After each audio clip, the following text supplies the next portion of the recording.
नमस्कार, मी सागर जोशी. TV9 मराठीमध्ये आपलं स्वागत. आणि बुलेटिनच्या सुरुवातीला संजय राऊतांनी फडणवीस आणि शिंदे यांच्यावर केलेल्या जोरदार हल्लाबोलासंदर्भात एक बातमी आहे. फोन टॅपिंग प्रकरणामध्ये फडणवीसांना अटकेची भीती होती असं संजय राऊतांनी म्हटलंय.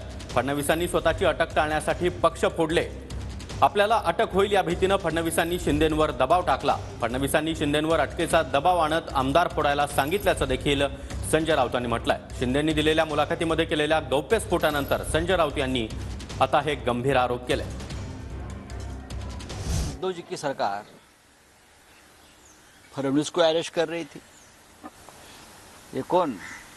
आशीष शेलार, रविंद्र दरेकर. क्यों? ये दिमाग में उनके आया कैसे? कुछ ना कुछ किया होगा ना.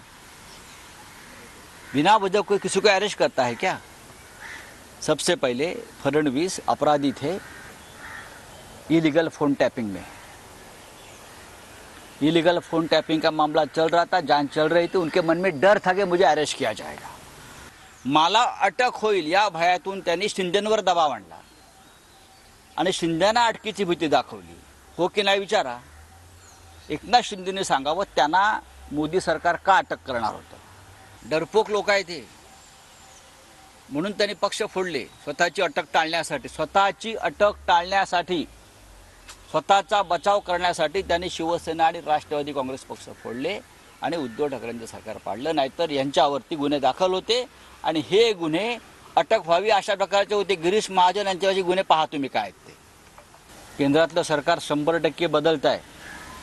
मिस्टर फडणवीस, मिस्टर शिंदे आणि त्यांची टोळी, मी जबाबदारीनं बोलतोय, केंद्रातलं सरकार 100% बदलत आहे. तेव्हा हे तुम्ही आल्यावर जे गुन्हे रद्द केलेत, FIR रद्द केलेत, चौकशा रद्द केल्यात, त्या चौकशा लागतील आणि कायदेशीर कारवाई होईल. कायदेशीर म्हणतोय, तुम्ही करता बेकायदेशीर तशी नाही.